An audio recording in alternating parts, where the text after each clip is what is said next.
네, 안녕하세요. 이슬이 전문가입니다. 오늘도 종목 브리핑 요청을 주셔서 한번 같이 좀 파헤쳐 보도록 할 텐데요. 오늘 종목은 이제 글루본이라는 종목입니다. 그래서 이 종목은 조금 생소하신 분들이 계실 것 같은데요. 일단 화장품을 제조하고 판매하는 기업이다. 이렇게 좀 보시면 되겠습니다. 일단 문의 내용을 먼저 좀 보도록 하죠. 12월 6일에 이제 3,770원에 비중 38% 매수를 하셨네요. 그래서 본전 부근이 왔을 때 못 팔아서 전망이 어떻게 되는지 궁금합니다. 12월 6일이면은 이때 3,770원 장중에 매수를 하신 것 같습니다. 근데 비중이 좀 크시네요. 그리고 본전 부근까지 최근 들어서 3월달에 한번 이제 리오프닝 관련주로서 상승을 했었는데 이때 이제 매도를 좀 못하신 것 같습니다. 지금 주가를 한번 볼게요. 지금 2,400원까지 또 내려가 있죠. 이 종목의 경우에는 이제 화장품 기업이기 때문에 아무래도 이 화장품 업종의 전반적인 방향성에 따라서 움직일 가능성이 굉장히 좀 높습니다. 일단은 화장품 업종의 이제 대표적인 주자들이 있죠. 뭐 여러분들 많이 알고 계시는 아모레퍼시픽, 뭐 화장품, 한국 화장품, 그리고 한국 화장품 제조 뭐 이렇게 있는데 사실 이 기업들도 지금 예상치보다는 굉장히 좀 안 좋은 그런 상황입니다. 한번 보여드릴 텐데요. 일단 코스맥스, 한국콜마, LG생활건강, 아모레퍼시픽 다들 이제 1년치, 1년 전에 비해서 현재 하락폭이 최소한 마이너스 30% 이상, 많게는 60% 이상까지 하락을 하고 있는데 좀처럼 반등이 나오지 않고 있죠. 우리가 이제 리오프닝 관련해서 굉장히 좀 기대했던 대표적인 сек터가 화장품 이제 관련 섹터였는데 저 역시도 좀 좋게 봤었습니다. 다만 이제 중국이 중간에 이제 도시 봉쇄 정책을 또 시행을 했죠. 그에 따라서 좀 예상치 못했던 그런 변수들이 많이 발생을 했습니다. 그래서 지금 마스크 해제가 이미 됐는데도 불구하고 생각보다 이 색조 화장품에 대한 어떠한 그런 기대감들은 별로 못 받고 있는 상황입니다.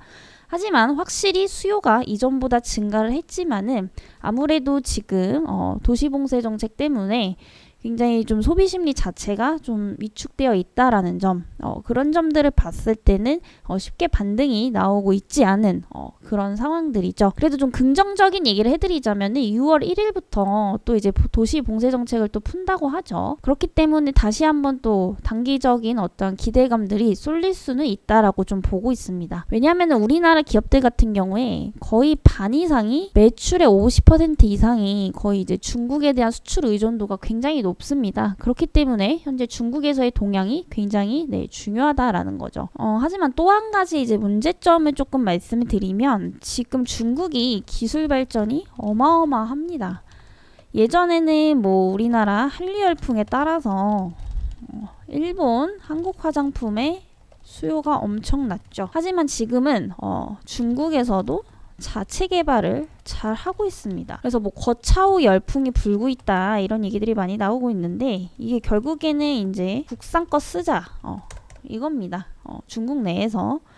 그렇기 때문에 지금 중국 기술이 사실 한국이나 일본보다 크게 뒤지지는 않아요. 이렇기 때문에 자체적으로도 우리나라에 대한 어떤 브랜드 경쟁력이 중국에서 어느 정도 좀 떨어졌다라고도 좀 볼 수가 있겠습니다.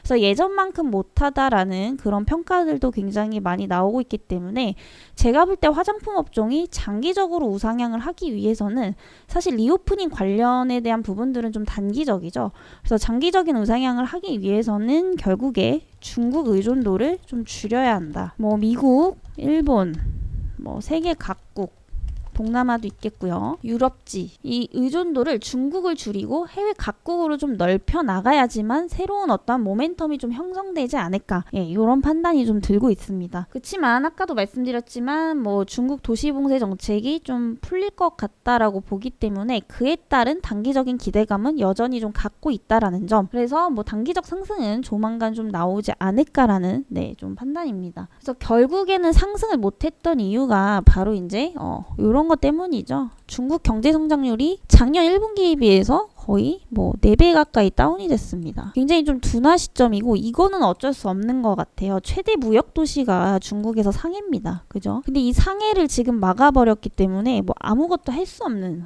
그런 상황입니다. 이런 상황에서 지금 뭐 경제 성장률이 되길 바라는 것 자체가 사실 좀 모순적이죠. 그래서 뭐 이건 당연한 결과고 이런 것들이 지금 국내 기업들 중국이 이제 우리나라 기업들이 중국에 많이 나가 있죠. 그런 이제 수출 주도형 기업들한테 좀 피해를 많이 주고 있는 그런 상황입니다.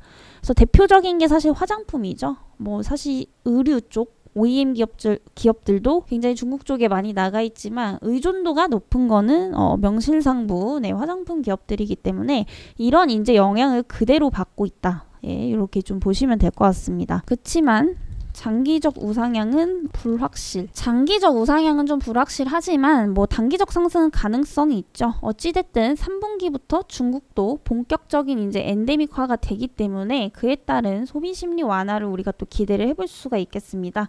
뭐 그래서 이제 또 국내 화장품에 대한 수요도 어느 정도 좀 늘어날 거고요. 그리고 국내만 봤을 때도 현재 색조 화장품에 대한 수요가 이전 마스크를 하고 다녔을 때보다는 훨씬 더 늘어났다라는 것도 기정사실화입니다. 그래서 단기적인 어떤 기대감들은 있을 수 있으나 장기적으로는 국내 경쟁력, 이제 국내 기업들에 대한 어떠한 그런 경쟁력에 대한 또 불확실성, 그리고 중국의 경제 성장률이 또 어느 정도 회복이 될 것인가, 이런 부분들에 대한 것들을 본다면은 장기적 우상향은 조금은 불확실성을 가지고 있지 않나, 이런 판단입니다. 그래서 제가 볼 때는 좀 단기적 대응을 하시는 게 좀 좋지 않을까라는 판단이에요. 그래서 이 종목 같은 경우에는 또 한 가지 악재가 좀 있습니다. 그래서 바로 이제 전환사채에 대한 납입일이 연기가 됐다라는 건데 지금 회사가 돈이 많이 없어요. 근데 지금 이 전환사채가 연기가 되는데 이 기간이 6개월 이상 지연이 되면은 벌점을 받습니다. 벌점을 받게 되면 불성실 공시법인으로 지정이 되겠죠. 그래서 이러한 지금 개별적인 악재도 껴있기 때문에 사실 화장품주 중에서도 가장 안 좋다. 저는 좀 이렇게 보고 있습니다. 그래서 재무적인 걸 한번 좀 간단하게 좀 짚어보도록 할 텐데요. 지금 보시면은 영업이익이 굉장히 좀 적자를 많이 내고 있죠. 뭐 작년도 그렇고 20년도, 19년도. 근데 사실 이때는 대부분의 화장품 기업들이 이제 실적을 많이 못 냈던 때죠. 코로나 초기이기 때문에. 그럼에도 불구하고 작년에도 적자폭이 확대가 됐죠. 어느 정도 이제 사회적 거리두기가 해제가 됐음에도 불구하고 회복을 못하고 오히려 적자폭이 확대가 됐습니다. 그래서 이런 종합적인 것들을 볼 때는 사실 재무적인 리스크도 굉장히 좀 안 좋다라는 거죠.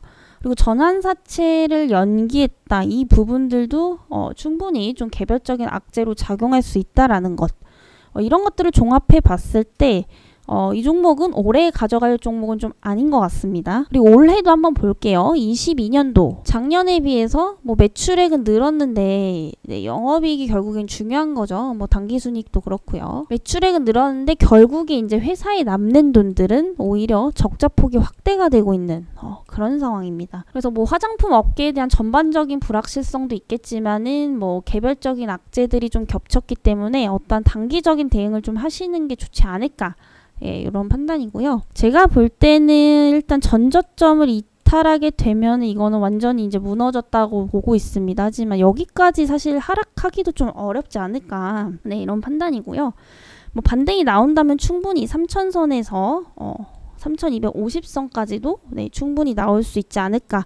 다만 이제 전고점을 뚫고 올라가기에는 아까 말씀드렸던 그런 불확실성이 좀 존재를 하기 때문에 좀 가져가기에 리스크가 좀 크다라고 좀 보여지고 있고요. 하단선을 좀 2,000원선으로 잡고 대응을 하셔도 좋을 것 같고요. 윗선으로는 1차, 2차, 3차 기준을 나누셔서 좀 대응을 하시는 게 네, 좋다라고 네, 여기까지 좀 정리를 네, 드려보도록 하겠습니다. 네, 그렇다면 오늘도 네, 어김없이 저희 프로그램을 통해서 문의 주신 분의 이제 날짜와 매수가를 같이 고려해서 한번 트레이닝을 네, 진행을 해보도록 하겠습니다.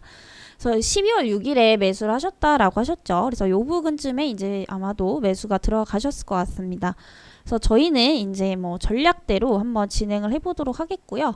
이 종목을 12월 6일에 매수를 해서 오늘까지 보유를 하고 있었다라고 한다면 어느 정도의 누적 수익률을 또 쌓을 수 있었는지 네, 바로 네, 스타트 해보도록 하겠습니다. 네, 중간에 한번 급락이 이렇게 좀 나왔죠. 이런 때를 항상 대비해서 비중을 절대 크게 들어가시면 안 되고요. 항상 어느 정도는 좀 남겨두셔야 된다라는 거. 항상 말씀드리죠. 아무리 좋은 종목도 이슈에 따라서 급락이 나올 수도 있고 아무리 안 좋은 종목도 그날 이제 테마나 이슈에 따라서 상승할 수 있다라는 겁니다. 이렇듯 주가는 인간이 예측할 수 없는 범위 내에 있기 때문에 항상 네, 전략을 세우셔야 된다라는 거죠. 그래서 오늘도 수익률이 굉장히 좀 많이 쌓였네요. 보유하신 지가 지금 거의 한 6개월 정도 되셨는데 한번 세보도록 하겠습니다. 네, 이렇게 이제 12월 6일에 매수를 해서 오늘까지 보유를 하고 있었을 때 저희 프로그램 전략대로 진행을 했다라고 한다면은 이제 14번의 매도 구간과 총 47%라는 네, 누적 수익률을 쌓을 수가 있었다라는 거죠.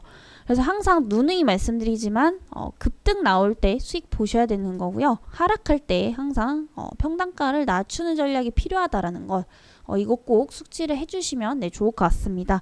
그래서 지금 갖고 있으면은 결국에 마이너스 30% 지금 손실이시지만은 저희 프로그램을 통해서 트레이닝을 하셨다라고 한다면은 47%라는 정반대의 수익률을 가져가실 수가 있었다라는 거죠. 그래서 이 프로그램이 궁금하신 분들은 아랫번호로 프로그램 문의라고 네, 댓글 남겨주시면 되시겠고요. 또 종목 브리핑 요청이 필요하신 분들은 종목 상담 요청이다라고 네, 문자를 남겨주시면 되겠습니다. 그러면 저는 또 다음 시간에 뵙도록 하겠습니다.